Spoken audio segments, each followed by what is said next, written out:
पांडु तथा विदुर, सत्यवती के चित्रांगद और विचित्रवीर्य नामक 2 पुत्र शांतनु का स्वर्गवास चित्रांगद और विचित्रवीर्य के बाल्यकाल में ही हो गया था, इसलिए उनका पालन पोषण भीष्म ने किया। भीष्म ने चित्रांगद के बड़े होने पर उन्हें राजगद्दी पर बिठा दिया, लेकिन कुछ ही काल में गंधर्वों से युद्ध करते हुए चित्रांगद मारा गया। इस पर भीष्म ने उनके अनुज विचित्रवीर्य को राज्य सौंप दिया। अब भीष्म को विचित्रवीर्य के विवाह की चिंता हुई।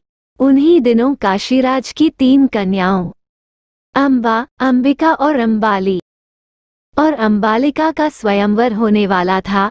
उनके स्वयंवर में जाकर अकेले ही भीष्म ने वहां आए समस्त राजाओं को परास्त कर दिया और तीनों कन्याओं का हरण करके हस्तिनापुर ले आए।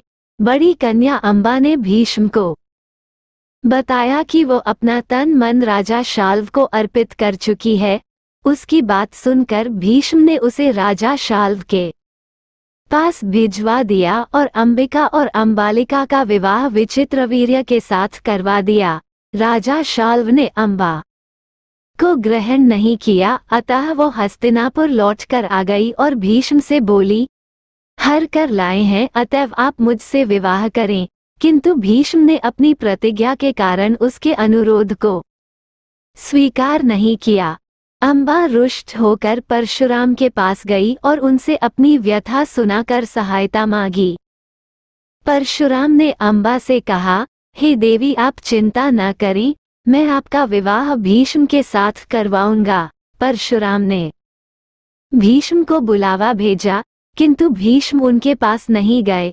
इस पर क्रोधित होकर परशुराम भीष्म के पास पहुंचे और दोनों वीरों में भयानक युद्ध छिड़ गया।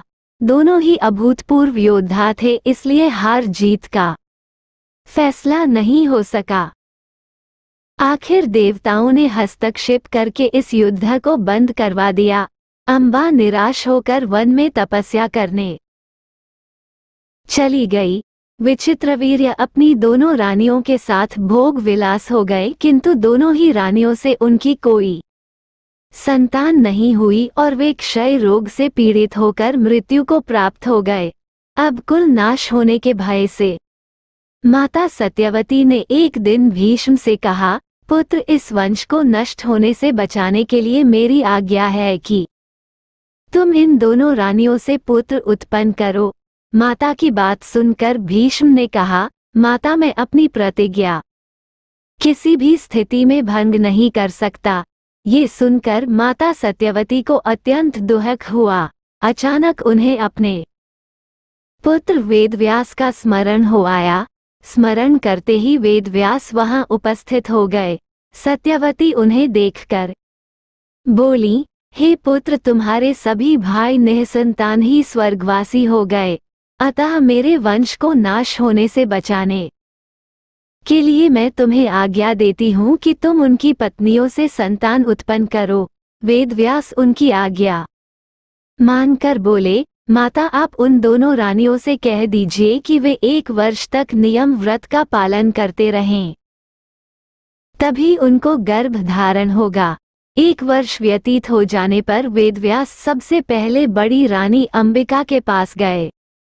अंबिका उनके तेज से डरकर अपने नेत्र बंद कर लिए। वेदव्यास लौटकर माता से बोले, माता, अंबिका का बड़ा तेजस्वी पुत्र होगा, किंतु नेत्र बंद करने के दोष के कारण वो अंधा होगा। सत्यवती को ये सुनकर अत्यंत दुख हुआ और उन्होंने वेदव्यास को छोटी रानी अंबालिका के पास भेजा। अंबालिका वेदव्यास को देखकर भय से पीली पड़ गई। उसके कक्ष से लौटने पर वेदव्यास ने सत्यवती से कहा, माता, अंबालिका के गर्भ से पांडु रोग से ग्रसित पुत्र होगा। इससे माता सत्यवती को और भी दुख हुआ और उन्होंने बड़ी रानी अंबालिका को पुनः वेदव्यास के पास जाने का आदेश दिया। इस बार बड़ी रानी ने स्वयं न जाकर अपनी दासी को वेदव्यास के पास भेज दिया। दासी ने आनंदपूर्वक वेदव्यास से भोग कराया। इस बार वेदव्यास ने माता सत्यवती के पास आकर कहा, माते, इस दासी के गर्भ से वेद वेदांत में पारंगत अत्यंत नीतिवान पुत्र उत्पन्न होगा। इतना कहकर वेदव्यास तपस्या करने चले गए।